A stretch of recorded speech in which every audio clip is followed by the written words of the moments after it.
sejahtera bagi kita semua. Perkenalkan, saya Tri Sugiarti, SPSI MPD, dosen dari jurusan Pendidikan Guru Pendidikan Anak Usia Dini, Fakultas Ilmu Pendidikan, Universitas Negeri Makassar. Pada kali ini, saya mengampu mata kuliah Psikologi Pendidikan. Adapun bobot mata kuliah ini adalah 2 SKS dengan kode 21D07C305. Sebagai dosen pada program studi ini, saya meyakini bahwa mahasiswa perlu dipersiapkan bukan hanya menjadi guru yang mampu mengajar, tetapi juga menjadi pendidik yang mampu memahami anak sebagai individu yang utuh. Oleh karena itu, proses pembelajaran yang saya rancang tidak hanya berorientasi pada penguasaan konsep, tetapi juga pada pembentukan cara berpikir, kemampuan menganalisis, dan kepekaan mahasiswa dalam melihat keberagaman karakteristik peserta didik. Pada kesempatan kali ini, saya akan memaparkan implementasi pembelajaran berdasarkan rencana pembelajaran semester melalui 3 komponen utama, yaitu delivery, interaction, dan assessment. Mata kuliah Psikologi Pendidikan memiliki peran penting dalam membekali mahasiswa sebagai calon pendidik agar mampu memahami karakteristik peserta didik secara utuh. Bagi saya, guru tidak cukup hanya menguasai materi pembelajaran, tetapi juga perlu memahami bagaimana setiap peserta didik belajar, berkembang, dan menunjukkan potensinya. Oleh karena itu, pembelajaran saya rancang tidak hanya berorientasi pada penguasaan konsep, tetapi juga pada pembentukan cara berpikir dan kepekaan mahasiswa terhadap keberagaman peserta didik. Pada pertemuan ini, mahasiswa diharapkan mampu memahami hakikat intelijensi, pengukuran intelijensi, emotional intelligence, dan multiple intelligence, serta mampu mengaitkan konsep-konsep tersebut dengan praktik belajar di kelas. Sebelum memulai pembelajaran, saya menyampaikan tujuan dan capaian pembelajaran agar mahasiswa memahami arah kegiatan yang akan dilakukan. Selanjutnya, saya memberikan pertanyaan pemantik yang berkaitan dengan pengalaman mereka. Pertanyaan ini bertujuan membangun rasa ingin tahu sekaligus mengaktifkan pengetahuan awal mahasiswa. Untuk memberikan pengalaman belajar yang bermakna, saya mengajak mahasiswa mengikuti aktivitas pembelajaran yang dirancang sesuai tujuan perkuliahan. Melalui aktivitas tersebut, mahasiswa mengamati bahwa setiap individu memiliki cara berpikir, strategi, dan kemampuan yang berbeda-beda dalam menyelesaikan suatu tugas. Pengalaman ini membuat saya menjadi titik awal bahwa mahasiswa mampu memahami bahwa perbedaan kemampuan merupakan hal yang alami dalam proses belajar. Setelah aktivitas selesai, saya memfasilitasi mahasiswa melakukan refleksi melalui pertanyaan-pertanyaan terbuka. Saya memberikan kesempatan kepada mereka untuk menceritakan pengalaman, menyampaikan pendapat, dan mendiskusikan temuan yang diperoleh selama kegiatan berlangsung.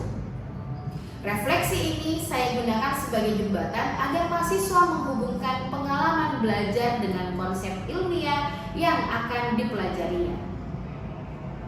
Selanjutnya, saya mengajak mahasiswa membangun pemahaman mengenai hakikat intelijensi, pengukuran intelijensi, emotional intelligence, dan multiple intelligence. Konsep-konsep tersebut tidak saya sajikan sebagai definisi yang harus dihafalkan, tetapi sebagai penjelasan ilmiah terhadap pengalaman yang telah mereka alami. Dengan pendekatan ini, mahasiswa lebih mudah memahami bahwa setiap peserta didik memiliki potensi, kecerdasan, dan karakteristik yang berbeda sehingga membutuhkan pendekatan pembelajaran yang beragam. Saya kemudian mengajak mahasiswa mendiskusikan implikasi konsep tersebut dalam praktik pendidikan. Melalui diskusi, mahasiswa menganalisis bagaimana guru dapat mengenali potensi peserta didik dan merancang pembelajaran yang memberikan kesempatan kepada setiap anak untuk berkembang sesuai karakteristiknya. Selama proses pembelajaran, saya memposisikan diri sebagai fasilitator. Saya memberikan ruang kepada mahasiswa untuk bertanya, berdiskusi, mengemukakan argumentasi, serta memberikan tanggapan terhadap pendapat teman-temannya. Saya juga memberikan penguatan dan umpan balik agar diskusi tetap terarah dan mahasiswa juga memperoleh pemahaman yang lebih mendalam. Dengan demikian, interaksi yang terbangun tidak hanya antara dosen dan mahasiswa, tetapi juga antar mahasiswa melalui proses saling belajar dan saling menghargai. Untuk mengetahui ketercapaian pembelajaran, saya menggunakan asesmen proses dan asesmen hasil yang mengacu pada indikator dalam RPS. Asesmen proses dilakukan melalui observasi terhadap partisipasi, kemampuan berdiskusi, kemampuan berpikir kritis, dan kualitas refleksi mahasiswa selama pembelajaran berlangsung. Sementara itu, asesmen hasil dilakukan melalui penugasan, presentasi, dan evaluasi pembelajaran sesuai capaian pembelajaran yang telah ditetapkan. Bagi saya, asesmen bukan hanya bertujuan memberikan nilai, tetapi juga memberikan umpan balik agar mahasiswa mengetahui perkembangan belajarnya serta memahami aspek yang masih perlu ditingkatkan. Dengan demikian, asesmen menjadi bagian yang tidak terpisahkan dari proses pembelajaran. Saya meyakini bahwa pembelajaran yang bermakna dimulai ketika mahasiswa diberi kesempatan untuk mengalami suatu fenomena, kemudian merefleksikan sebelum menghubungkannya dengan konsep ilmiah dan menerapkannya dalam konteks nyata. Oleh karena itu, melalui mata kuliah psikologi pendidikan, saya berharap mahasiswa tidak hanya memahami teori, tetapi juga memiliki keterkaitan dengan apa yang mereka dapatkan serta apa yang mereka alami di lapangan. Demikian apa yang bisa saya berikan. Terima kasih. Assalamualaikum warahmatullahi wabarakatuh. Oke, bismillahirrahmanirrahim. Assalamualaikum warahmatullahi wabarakatuh dan selamat pagi. Waalaikumsalam warahmatullahi wabarakatuh. Gimana? Sudah makan? Sudah. Oke, kayaknya ceria sekali ya. Oke, selanjutnya sekarang sebelum kita mulai ada baik kita baca doa menurut ajaran agama dan keyakinan kita masing-masing. Semoga Tuhan memberi apa yang kita lakukan hari ini semuanya semoga bermanfaat untuk kita ke depannya. Berdoa.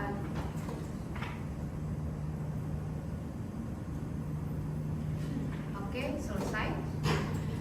Oke, baik. Adik-adik sekalian, sebelumnya di pertemuan 16 telah dijelaskan berkaitan apa itu multiple intelligency dan sebelumnya itu adalah ada pengantar apa sih itu intelijensi. Terima kasih yang sudah mengumpulkan tugas-tugasnya. Sekarang saya ingin mereview terkait dengan materi tersebut. Siapa yang mau menyampaikan apa yang kalian dapatkan di pertemuan pekan lalu? Silahkan. Oke, kita mulai dari yang paling depan. Silahkan. Baik, terima kasih atas kesempatan yang telah diberikan, Bu. Jadi kemarin waktu pertemuan selanjutnya kita telah membahas tentang multiple intelligence. Nah, pertama-tama saya mau jelaskan dulu, Ibu. Intelligence itu artinya kecerdasan. Nah, kecerdasan itu jadi kecerdasan ini itu beragam. Nah, kalau menurutnya Howard itu ada 9 multiple intelligence. Saya sebutkan yang saya tahu saja, Ibu. Misalnya kinestetik, kecerdasan dalam misalnya menggerakkan tubuh. Misalnya contohnya itu seperti penari. Nah, ada pun juga naturalis, bisa orang yang cerdas tentang alam, bisa jadi penyair ataupun filsuf. Dan ada juga kecerdasan musikal, orang yang cerdas terhadap musik, bisa penyanyi, bisa seorang musisi.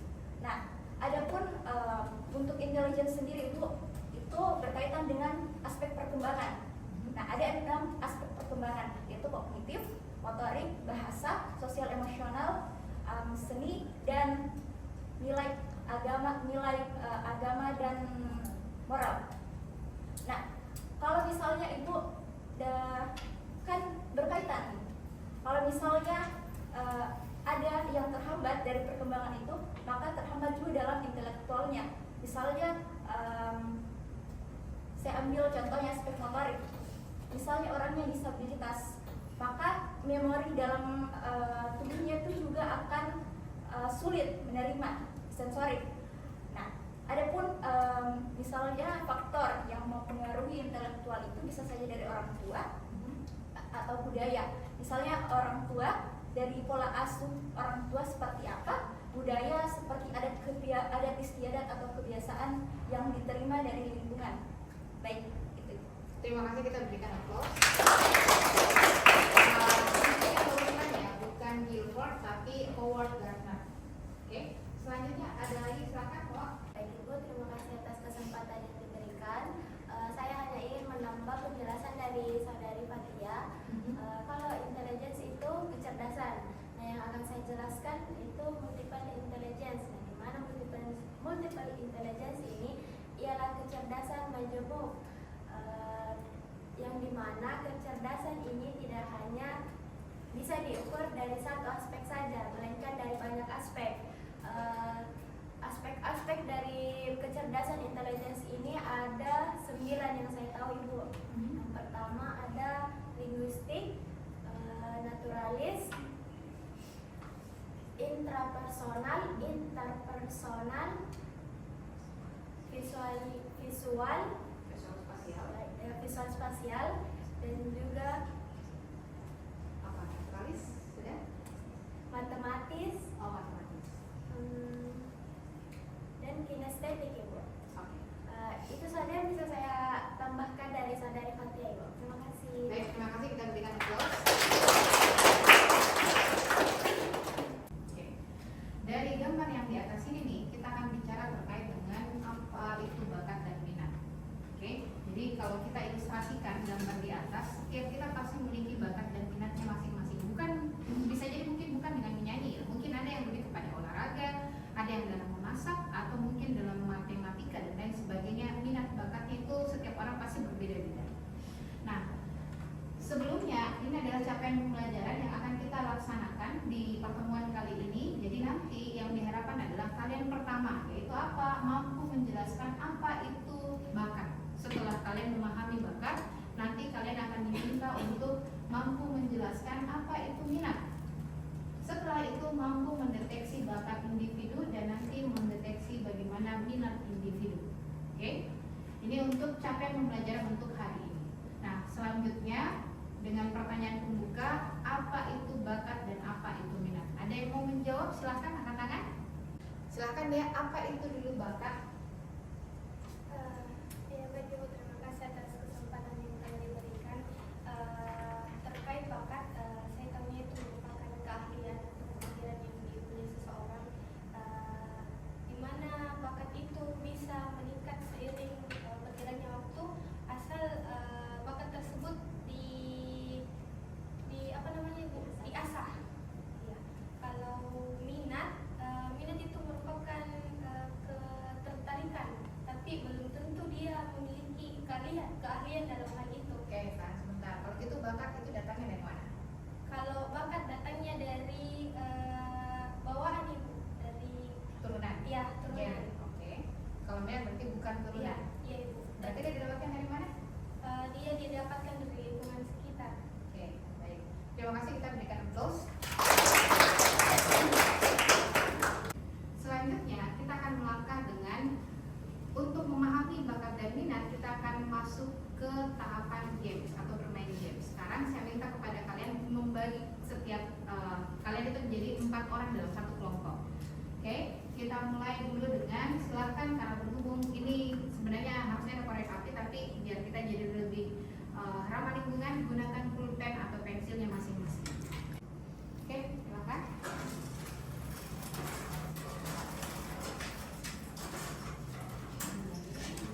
Kelompok 1 berarti di sini, di sana kelompok 2, selanjutnya kelompok 3 dan kelompok 4.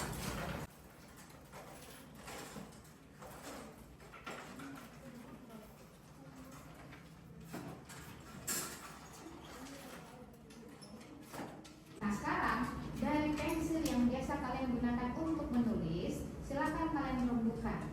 Dengan pensil atau pulpen yang kalian gunakan, itu bisa digunakan untuk apa saja selain menulis. Boleh dalam bentuk yang lain, dalam hal ini kalau pulpen digabungkan atau pensil digabungkan, dia bisa menjadi apa, atau dalam fungsi yang lain. Sampai sini paham? Paham. Oke, kalau gitu silakan sekarang kalian lakukan, dimulai dari sekarang.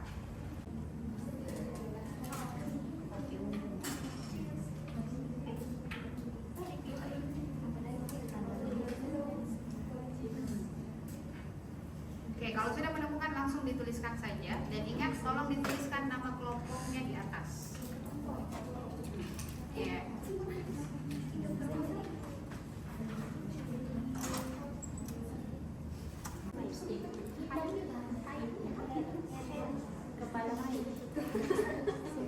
Oke, sebanyak-banyaknya ya. Waktunya tersisa 1 menit lagi.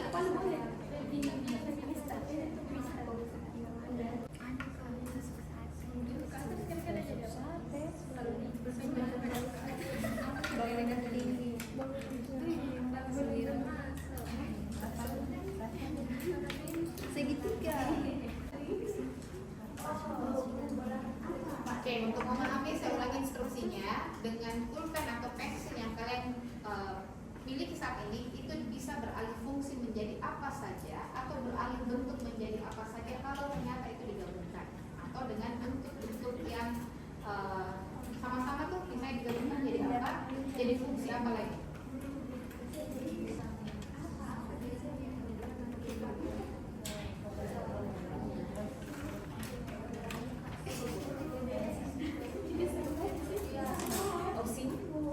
Oke, tersisa 30 detik. Silakan dituliskan dengan cepat apa saja hasil dari pemikiran kalian.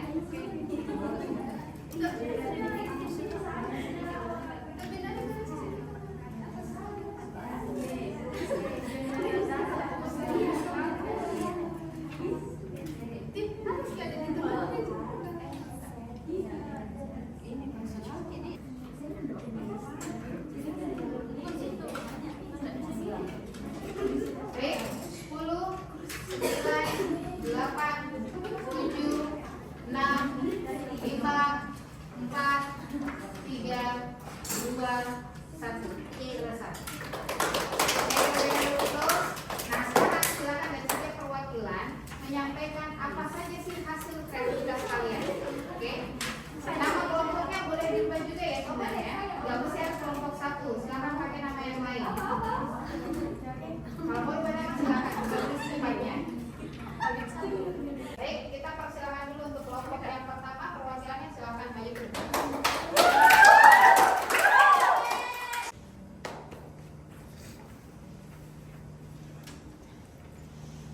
Baik, perkenalkan saya mewakili teman-teman kelompok Prison Flag.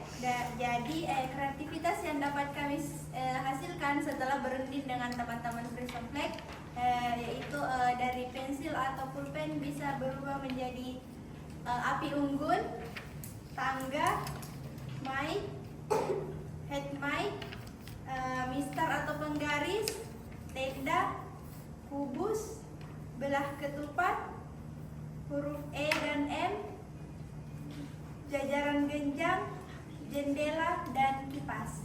Oke, baik. Terima Terima kasih kasih. banyak. Kita berikan aplaus. Oke, kita lanjutkan ke kelompok 2. Silakan maju ke depan perwakilan.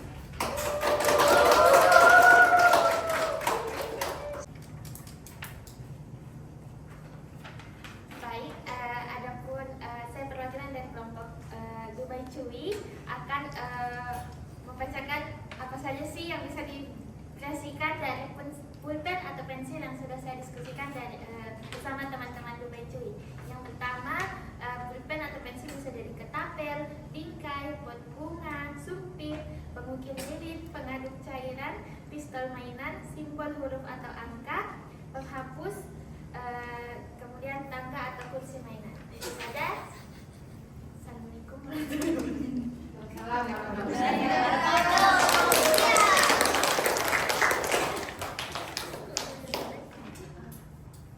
Selanjutnya kelompok 3. Silakan. Sudah bisa kelompok. Ya baik teman-teman, saya Ais, perwakilan dari kelompok Mubas akan menyebutkan kreativitas yang sudah kami diskusikan dari kelompok Mubas. Yang pertama ada sumpit, eyeliner, pensil alis, stick drum, seruling, mikrofon, simbol, huruf, sedotan, lipstick, tusuk gigi, tusuk telinga, sikat gigi. Sekian dari saya. Terima kasih. Ya, kita berikan aplaus. Selanjutnya kelompok paling terakhir, silakan.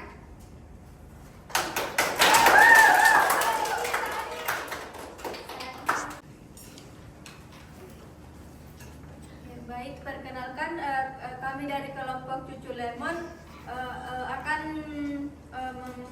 mempresentasikan hasil yang telah kami diskusikan, yaitu yang dimana dari pulpen dapat dikreasikan menjadi game seperti puzzle huruf, bentuk persegi, menara pulpen, estafet pulpen, dan tebak posisi.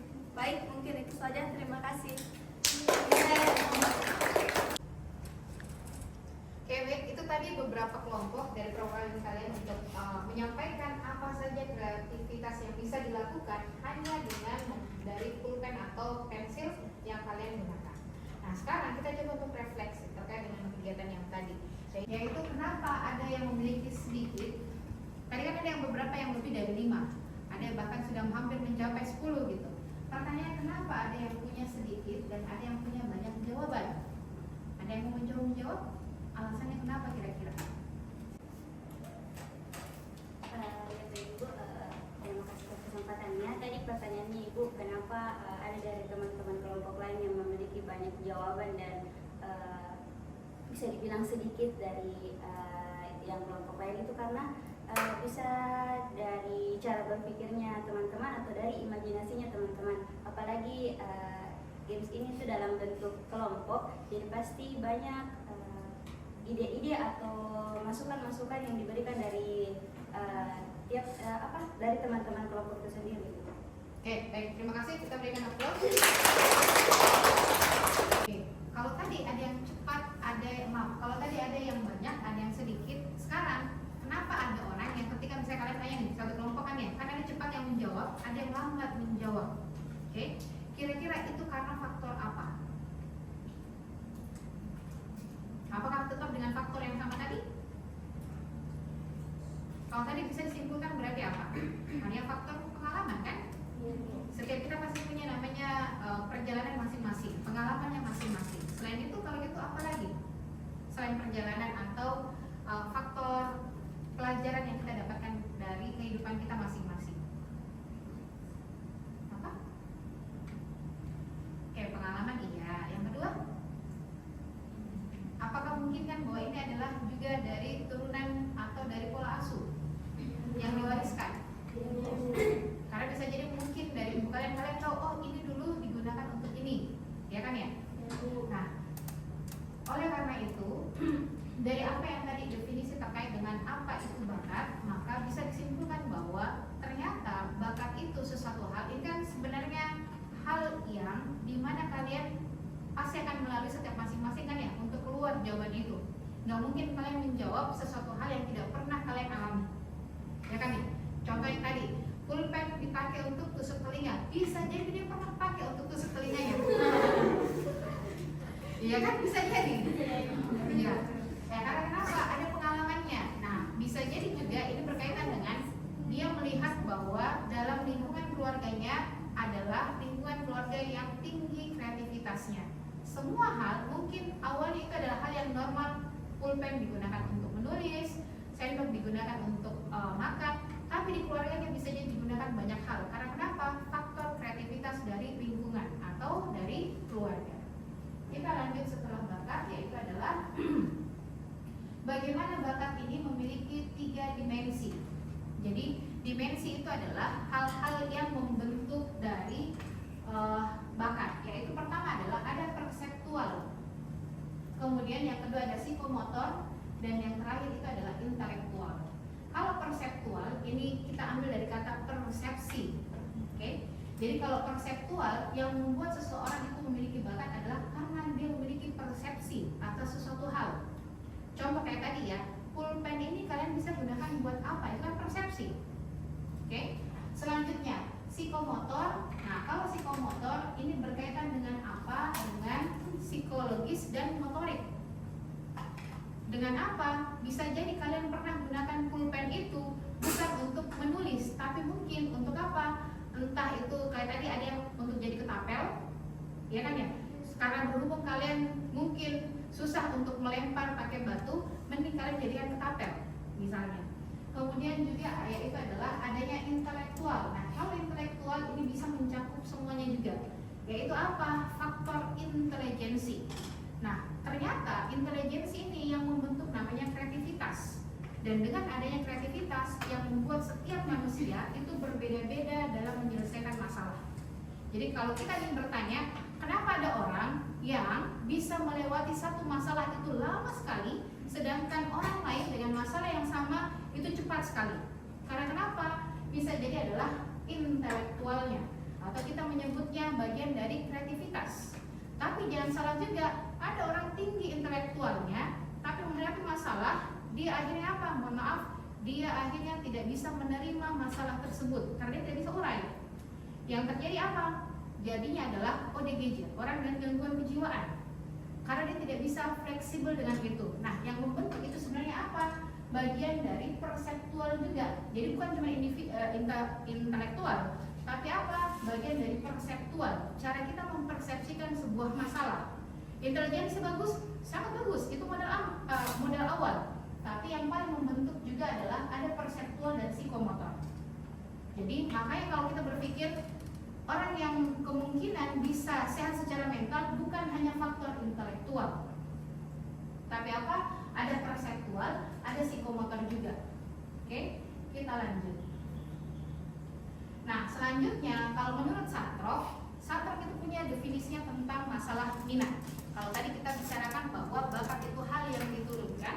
Oke, selanjutnya kalau minat ini adalah hal yang memberi semangat, arah dan kegigihan perilaku. Jadi kalau minat ini adalah yang membuat seseorang itu ingin mengulang terus-menerus karena dia suka. Itu namanya minat. Tapi ada juga hal minat tapi itu adalah bakat. Logikanya kayak gini. Ada orang ketika satu kali diajar untuk bermain tenis misalnya atau pedal, nah dia baru satu kali diajari, dia langsung bisa. Tapi ada satu orang ketika diajari itu harus sampai dengan 10 kali pertemuan baru dia bisa. Kenapa? Karena berbeda antara bakat dan minat. Dia mungkin memiliki bakatnya dari keturunan nih. Oh ternyata dari keluarganya itu banyak yang suka olahraga, sehingga otot-otot tubuhnya itu memiliki memori dari gennya, sehingga orang itu cepat dalam menangkap semuanya. Dia langsung tahu nih. Sedangkan kalau minat ini berkaitan dengan semangat, arah dan kegigihan perilaku. Dia mungkin punya bakat, tapi kalau dia tidak punya minat, dia tidak akan diaktifkan. Oke, kita lanjut. Nah, selanjutnya ini untuk yang kita akan lakukan ke depannya adalah review jurnal terkait bakat dan minat dalam mempengaruhi variabel pendidikan lainnya. Ini tugas kalian pekan depan ya. Nanti silahkan dikumpulkan di LMS. Sesuai dengan aturannya ini dikumpul satu pekan berikutnya sudah harus wajib ada sebelum kalian masuk ke dalam kelas. Jadi tolong nanti dikonfirm dengan koordinator kelasnya bahwa kalian sudah mengerjakan tugasnya. Nanti pekerjaannya atau tugasnya memiliki batas waktu dan nanti akan ditutup kalau sesuai dengan waktunya sudah selesai. Nah, dari tugas ini saya harapkan kepada kalian tidak cuma review jurnal bakat dan minat, tapi kalian harus mencari tahu nih, kan masih ada dua hal yang harus kalian ketahui, yaitu apa? Bagaimana mendeteksi minat dan bakat. Dan saya harapkan kalian dapat itu dari mana? Dari review materi ini. Sampai sini yang mau ditanyakan? Oke, tidak ada? Kalau begitu kita cukupkan untuk hari ini. Terima kasih semuanya. Assalamualaikum warahmatullahi wabarakatuh. Waalaikumsalam.